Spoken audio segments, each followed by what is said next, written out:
പണ്ട് ഞാനേ മുഹമ്മദ് ഈസയുടെ ഏകദേഹത്തിന് കുളിരു എന്ന് പറഞ്ഞ മുഹമ്മദ് ഈസ ഇപ്പോഴും പറയും, പുള്ളിക്ക് അത് ഭയങ്കരമായിട്ട് ഫീൽ ചെയ്തായിരുന്നു. ഈ അടുത്ത ഒരു കാലത്ത് ദൈവമാണെങ്കിൽ ഞാൻ ഒരു പറഞ്ഞു, ഏകദേശം ദൈവമാണെങ്കിൽ ഇങ്ങനെ തണുത്ത് വരച്ചിരിക്കുകയാണോ? ആ വീഡിയോ ബുക്ക് ചെയ്യോ എന്നൊരു സംശയം മുക്കിട്ടൊന്നുമില്ല, ആ വീഡിയോ മുക്കിട്ടൊന്നുമില്ലേ, ആ വീഡിയോ കിടപ്പുണ്ട്. അല്ല, 3 ദൈവമാണ്, ഒരു ദൈവമാണെങ്കിൽ തണുത്ത് വിറച്ചിങ്ങനെ ഇരിക്കുമെന്നൊക്കെ ഒരു പറയുന്നു. ദൈവം എന്നല്ല, 3 പേര്. ഞാൻ പറഞ്ഞു 3 പേരായിരിക്കും. നിങ്ങളെ ഒരാളിങ്ങനെ തണുത്ത് വിറച്ചിരിക്കാം. മുഹമ്മദ് ഈസ ആയിട്ട് ശിവ് അന്ന് pastor Shiv pastor Shiv pastor Shiv pastor ഒരു കാര്യം അറിയാം. എനിക്കൊരു കാര്യം കേട്ടാ വള്ളി പുള്ളി വിടാതെ ഞാൻ അത് മനസ്സിൽ സൂക്ഷിക്കുന്ന, അതും പ്രത്യേകിച്ച് ഇങ്ങനെയൊക്കെയുള്ള കാര്യങ്ങൾ നമ്മൾ ആ വീഡിയോ മുക്കിയതാണെന്ന് എനിക്കറിയത്തില്ല ശിവ് പാസ്റ്റർ. ഞാൻ മുക്കിയൊന്നുമില്ല. ഇപ്പൊ മുക്കി. ഞാനൊരു കാര്യം ചോദിക്കട്ടെ, കുരുവളച്ചാനായ തൊട്ട് തൃത്വത്തിനെതിരല്ലേ, പിന്നെ ഇപ്പൊ എന്നാ? ഞാൻ കുരുവളച്ചാനുണ്ട് ചോദിച്ചു. ഇന്നലെ അല്ലേ മിനിഞ്ഞാന്ന് വിളിച്ചത് ഭയങ്കര തള്ളു തള്ളി, യേശുദാസനാന്ന് പറഞ്ഞു. അയ്യോ, അപ്പൊ ഇന്നലെ ഞാൻ ചോദിക്കാൻ വന്നപ്പോഴേക്ക് ഇവിടെ കയറി ഇടപെട്ടോണ്ടാ ഞാൻ ചോദിക്കുന്നത്. ആറെ ഇടപെട്ടോണ്ട് ഞാൻ പിന്നെ മിണ്ടായിരുന്നു. യേശുദാസനാണ്. അപ്പോസ്തല പ്രവൃത്തി 10 ഉണ്ട് യേശുദാസന. 3:13 അപ്പോസ്തല പ്രവൃത്തി 10 ഉദ്ധരിച്ചേ നസ്രായനായ യേശുവിനെ. പ്രവൃത്തി 3 നിന്റെ പരിശുദ്ധ ദാസനായ യേശുവിനെ പ്രാർത്ഥനയാണ് എടുത്തത്. പ്രാർത്ഥനയാണെന്നുണ്ടെങ്കിൽ അല്ല, 3:13 4:24 മുതൽ 28 വരെയുള്ള വാക്യങ്ങൾ. നിങ്ങളിങ്ങനെ അപ്പൊ അത് പറഞ്ഞ് ഈ പാവപ്പെട്ട ആവറേജ് ബൈബിൾ അറിയാവുന്നവരെ നിങ്ങൾ തെറ്റിദ്ധരിപ്പിച്ചു. വളരെ തെറ്റാണത്. കാരണം ഫിലിപ്പിയ ലേഖനം 2-ാം അധ്യായത്തിൽ യേശു ദാസരൂപം എടുത്തു എന്ന് എഴുതി വെച്ചിരിക്കുക. അപ്പൊ ദാസരൂപം എടുത്തവനെ പറ്റി പിന്നെ ദാസൻ എന്ന് പറയുമ്പോൾ നിങ്ങൾ ആളുകളെ തെറ്റിദ്ധരിപ്പിക്കല്ലേ. He took the form of a servant എന്നല്ലേ, അവൻ ദാസരൂപം എടുത്തു. വെളിപ്പാടിന്റെ പുസ്തകത്തിൽ നോക്കുമ്പോ മാറത്ത് പൊൻകച്ച കെട്ടിയവനായി, വെള്ളോടിന് സദൃശ്യമായ കാലുള്ളവനായി, അഗ്നിജ്വാലക്കൊത്ത കണ്ണുള്ളവനായി, പഞ്ഞു പോലത്തെ താടിരോമമുള്ളവനായി, 7 നക്ഷത്രം വലം കൈ പിടിച്ച് 7 പൊൻനിലവിളക്കുകളുടെ നടുവിൽ പെരുവെള്ളത്തിന്റെ ഇരച്ചിൽ പോലത്തെ ശബ്ദമുള്ളവനായി നിൽക്കുന്ന അവനെ കാണുമ്പോൾ അവന്റെ വിശ്വരൂപമല്ലേ. അപ്പൊ വിശ്വരൂപം അവിടെ കാണുന്നു, ദാസരൂപം സുവിശേഷത്തിൽ കാണുന്നു. ദാസരൂപത്തെ അഡ്രസ് ചെയ്ത് ദാസൻ എന്ന് പറയുന്നു, വിശ്വരൂപത്തെ അഡ്രസ് ചെയ്യുമ്പോൾ സർവശക്തിയുള്ള ദൈവം എന്ന് അഡ്രസ് ചെയ്യുന്നു. അപ്പൊ അവൻ ഒരേ സമയം സർവശക്തിയുള്ള ദൈവവും അതേസമയം അവൻ ദാസനുമാണ്. അപ്പൊ കുരുവച്ചായന് ബൈബിളിൽ ആവറേജ് അറിവ് മാത്രമുള്ള സാധാരണക്കാരനെ തെറ്റിദ്ധരിപ്പിക്കാൻ വേണ്ടി യേശുദാസനാണ് എന്ന് പറയാണ്. അത് പാപമാണ് കുരുവച്ചായ. പാപം എന്ന് പറഞ്ഞു കഴിഞ്ഞാൽ അറിവില്ലാത്തവരെ വഞ്ചിക്കുന്നത് പാപമാണ്. കുരുടന്റെ മുമ്പിൽ കുടുക്ക് വെക്കുന്നത് പാപമാണ്. തെറ്റാണ് നിങ്ങൾ ചെയ്യുന്നത്, അങ്ങനെ ചെയ്യരുത്. അതെനിക്ക് പറയാനുള്ളൂ. ഞാൻ കേറി വന്നത് എന്റെ പഴയ പെന്തിക്കോസ്തുകാരനെ അടങ്ങിയിരിക്കാൻ പറ്റില്ല, ഒരു ഗ്ലോറി പറയാൻ വേണ്ടി കയറി വന്നത്.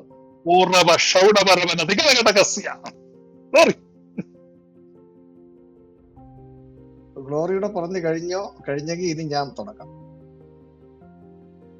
ഓക്കെ, പറഞ്ഞു കഴിഞ്ഞല്ലോ, ഇനി ആരും ഇടയ്ക്ക് കയറുന്നത്.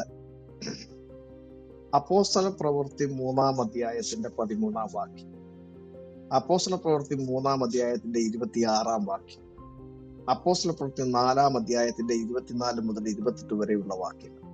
ഇത് അപ്പോസ്തലന്മാരും 1-ാം നൂറ്റാണ്ടിലെ സഭയും പറഞ്ഞ കാര്യമാണ്. അപ്പോസ്തല പ്രവൃത്തി 4-ാം അധ്യായത്തിലേത് 1-ാം നൂറ്റാണ്ടിലെ സഭയും അപ്പോസ്തലന്മാരും ഒരേ സ്വരത്തിൽ പറഞ്ഞ കാര്യമാണ്.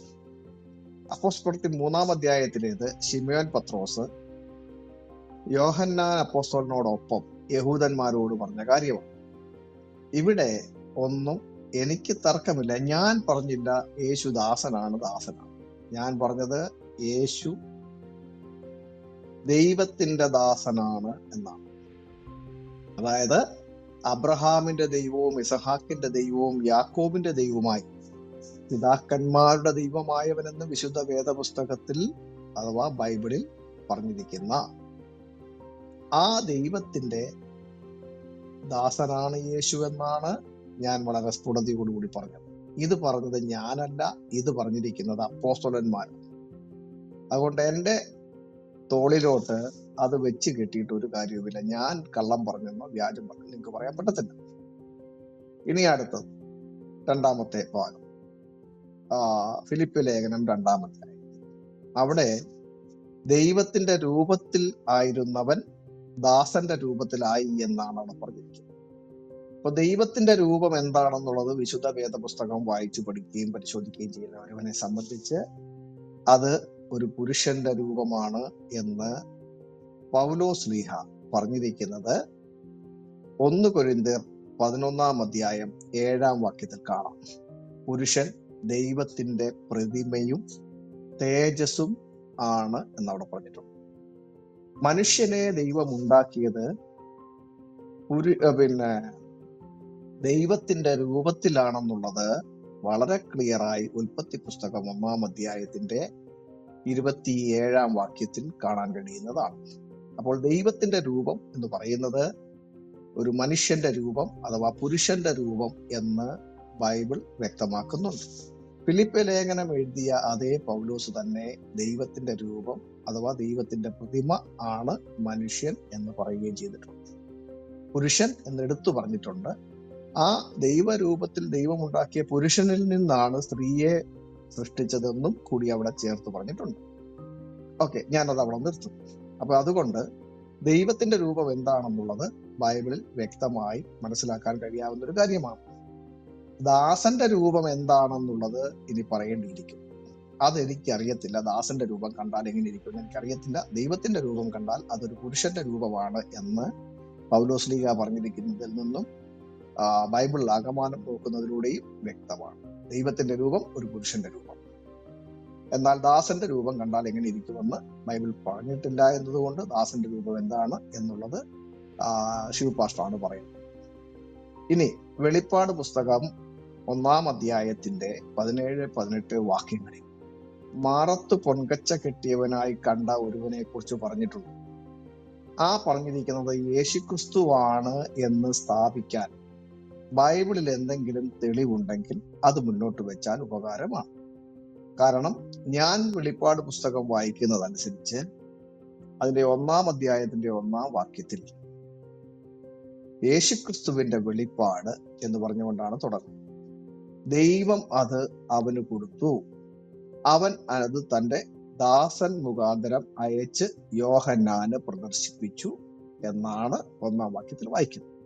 അപ്പോൾ യേശുക്രിസ്തു വെളിപ്പാടുമായി യോഹന്നാന്റെ അടുക്കൽ അയച്ചത് തന്റെ ദൂതനെയാണ് എന്ന് വളരെ വ്യക്തമായി പറയുന്നുണ്ട്. അപ്പോൾ ദൂതനാണ് വെളിപ്പാടുമായി യോഹന്നാന്റെ അടുക്കൽ വന്നത് എന്ന് വ്യക്തം. വെളിപ്പാട് പുസ്തകം 1-ാം അധ്യായത്തിൽ തന്നെ തന്നോട് സംസാരിക്കുന്ന നാദം എന്ത് എന്ന് കാണുവാൻ യോഹന്നാൻ തിരിഞ്ഞു നോക്കിയപ്പോൾ കണ്ടത് മനുഷ്യപുത്രനോട് സദൃശ്യനായ ഒരുവനെ കണ്ടു എന്നാണ് പറഞ്ഞിരിക്കുന്നത്. മനുഷ്യപുത്രനെ കണ്ടെന്ന് പറഞ്ഞില്ല, യേശുക്രിസ്തുവിനെ കണ്ടെന്ന് പറഞ്ഞില്ല, യേശുവിനെ കണ്ടെന്ന് യോഹന്നാൻ പറഞ്ഞില്ല. അവിടെ പറഞ്ഞിരിക്കുന്നത് മനുഷ്യപുത്രനോട് സദൃശ്യനായ ഒരുവനെ കണ്ടെന്നാണ് പറഞ്ഞത്. അത് യേശുക്രിസ്തുവാണെന്ന് തെളിവുണ്ടെങ്കിൽ താങ്കൾക്ക് വയ്ക്കാവുന്നതാണ്. ഞാൻ മനസ്സിലാക്കിയിടത്തോളം 1-ാം വാക്യത്തിൽ പറഞ്ഞിരിക്കുന്ന യേശുക്രിസ്തു അയച്ച ദൂതനാണ് യോഹന്നാന്റെ അടുക്കൽ വെളിപ്പാടുമായി വന്നതെന്നും യോഹന്നാൻ കണ്ടത് ആ ദൂതനെയാണെന്നുള്ളതാണ് ആ 2 ഭാഗങ്ങളും ചേർത്ത് പഠിക്കുമ്പോൾ എനിക്ക് മനസ്സിലാകും. Thank you.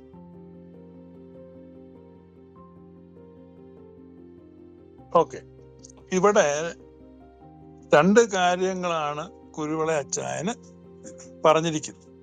ഞാൻ ചൂണ്ടിക്കാണിച്ച വിഷയത്തെ ഒരു വശത്തൂടെ സ്പർശിച്ചു എന്നേ ഉള്ളൂ.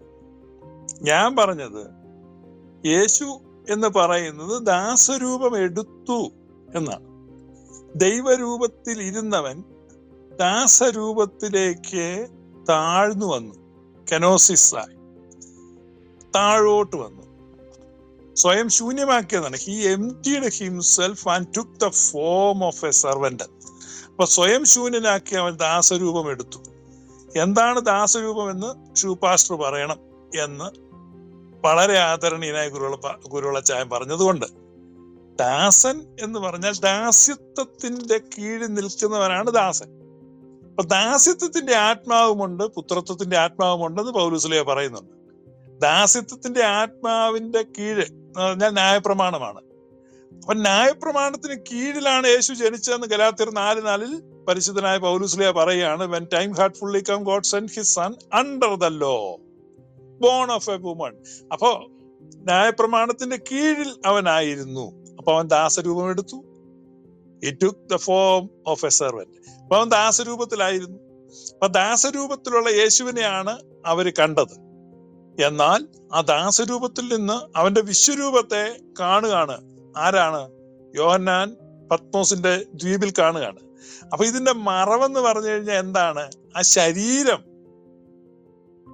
ഈ ശരീരം എന്ന് പറഞ്ഞാൽ ആ ശരിക്കുമുള്ള ക്രിസ്തുവിനെ, തേജസ്സിനെ കാണാനുള്ള മറവാണ്.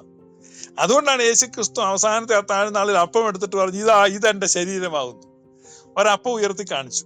അപ്പത്തെ ശിഷ്യന്മാർ നോക്കിയിരിക്കുമ്പോ യേശു ആ അപ്പത്തെ ബ്രേക്ക് ചെയ്തു.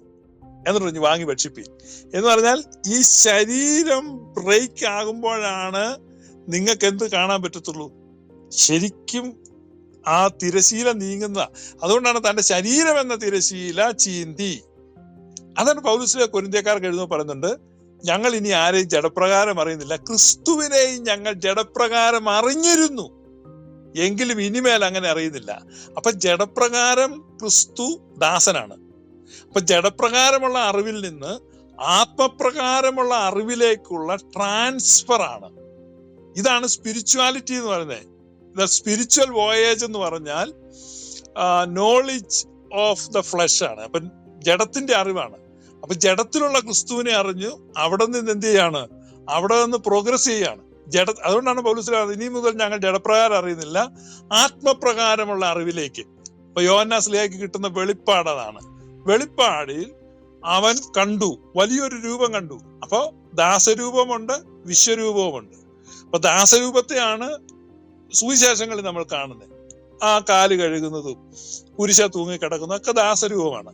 പക്ഷെ വിശ്വരൂപം കാണുന്നത് എവിടെയാണ്? വെളിപ്പാട് പുസ്തകത്തിലാണ്. ഇനി കുരുവളച്ചായന്റെ അവസാനത്തെ ഡിസ്പ്യൂട്ട് എന്ന് പറഞ്ഞു കഴിഞ്ഞാൽ അദ്ദേഹം പറയുന്നത്, അവിടെ കണ്ട കാലുലയിൽ ചുട്ടുപഴിപ്പിച്ച വെള്ളോടിന് സദൃശ്യമായ ശബ്ദവും പെരുവെള്ളത്തിന്റെ എരിച്ചിൽ പോലെയുള്ള ശബ്ദവും തലമുടി വെളുത്ത പഞ്ഞി പോലെയും കണ്ണ് അഗ്നിജ്വാലയ്ക്കൊത്തവും, ഞാനത് മുമ്പ് പറഞ്ഞു, 7 പൊന്നിരകൾക്കയുടെ നടുവിൽ 7 മാറത്ത് നിലയങ്കി ധരിച്ച് മാറത്ത് പൊൻകച്ച കെട്ടി 7 നക്ഷത്രം വലങ്കയിൽ പിടിച്ച് ഇങ്ങനെ നിൽക്കുന്നു. അപ്പൊ അവന്റെ വായിൽ നിന്ന് മൂർച്ചയുള്ള ഇരുവായ്ത്തലയുള്ള വാള് പുറപ്പെടുന്നു. അവന്റെ മുഖം സൂര്യൻ ശക്തി പോലെ പ്രകാശിപ്പിക്കുന്നത് പോലെ ആകുന്നു. അവനെ കണ്ടിട്ട് യോഹന്നാൻ അവന്റെ കാൽക്കൽ മരിച്ചവനെ പോലെ വീണു. അപ്പൊ അത് യേശുവാണെന്നുള്ളതിന് ഒരു തെളിവില്ലെന്നാണ് ഇപ്പൊ കുരുവളച്ചായ പറഞ്ഞു. ഇത്രയേറെ പച്ചക്കള്ളം പറയുന്നു, അല്ലെങ്കിൽ തെറ്റിദ്ധരിപ്പിക്കുന്നു. ബോധപൂർവമാണോ എന്ന് എനിക്കറിയത്തില്ല. വെളിപ്പാട് പുസ്തകം 1-ാം അധ്യായം 17-ാം വാക്യത്തിൽ അവനെ കണ്ടിട്ട് യോഹന്നാൻ മരിച്ചവനെ പോലെ അവന്റെ കാൽക്കൽ വീണു. അവൻ വലങ്കൈ യോഹന്നാന്റെ മേൽ വെച്ച് പറഞ്ഞു, ഭയപ്പെടേണ്ട, ഞാൻ ആദ്യനും അന്ത്യനും ജീവനുള്ളവനുമാകുന്നു. ഞാൻ മരിച്ചവനായിരുന്നു, എന്നാൽ ഇതാ എന്നേക്കും ജീവിച്ചിരിക്കുന്നു. മരണത്തിന്റെയും പാതാളത്തിന്റെയും താക്കോൽ എന്റെ കൈവശമുണ്ട്. ഇതൊരു ദൂതനാണെന്നാണ് കുരുവളച്ചാൻ ഇവിടെ പറഞ്ഞത്. ഏത് ദൂതനാണ് മരിച്ചിട്ട് ഉയർത്തെഴുന്നേറ്റത്? ഏത് ദൂതന്റെ കയ്യിലാണ് മരണത്തിന്റെയും പാതാളത്തിന്റെയും താക്കോലുള്ളത്? ഏത് ദൂതനാണ് എന്നേക്കും ജീവിച്ചിരിക്കുന്നത്? ഏത് ദൂതനാണ് ആദ്യനും അന്ത്യനും എന്ന ടൈറ്റിൽ എടുക്കാൻ അധികാരമുള്ളത്? ഏത് ദൂതനാണ് ആൽഫയും ഒമേഗയുമാണെന്ന് പറയുന്നത്? എത്ര വലിയ വഞ്ചനയാണ് ഈ ബഹുമാന്യ ദേഹം നമ്മുടെ ഈ ഫോറത്തിൽ ഇരുന്ന് ചെയ്യുന്നത് നിങ്ങൾ ഓർത്തേ. തിരുവെഴുത്തിൽ, വെടിപ്പുള്ള തിരുവെഴുത്തിൽ വ്യക്തമായി, ഇദ്ദേഹത്തിന്റെ തന്നെ ഭാഷയിൽ സുവ്യക്തമായ വചനങ്ങൾ ആ കണ്ടത് യേശുവാണെന്ന് എഴുതി വെച്ചിരിക്കുമ്പോൾ അത് ഇദ്ദേഹത്തിന്റെ കണ്ണിൽ കാണത്തില്ല. ഇദ്ദേഹത്തിന്റെ കണ്ണിൽ അത് പെടുന്നില്ല. എനിക്ക് പിടികിട്ടുന്നില്ല എന്താ സംഭവിക്കുന്നത്. എത്ര കൃത്യമായിട്ട് പറയുന്നത് യേശുവിനെ അവൻ കണ്ടെന്ന്. പക്ഷെ അത് യേശുവിനെ അല്ല. പിന്നെ അദ്ദേഹം പറഞ്ഞൊരു ഡിസ്പ്യൂട്ട്, മനുഷ്യപുത്രന് സദൃശ്യനായവനെ കണ്ടു. മനുഷ്യപുത്രന് സദൃശ്യനായവനെ കണ്ടത് കാരണം മനുഷ്യപുത്രന്റെ തേജസ് അല്ലത്. തേജസ്സിൽ വ്യത്യാസമുണ്ട്, വലിപ്പത്തിൽ വ്യത്യാസമുണ്ട്.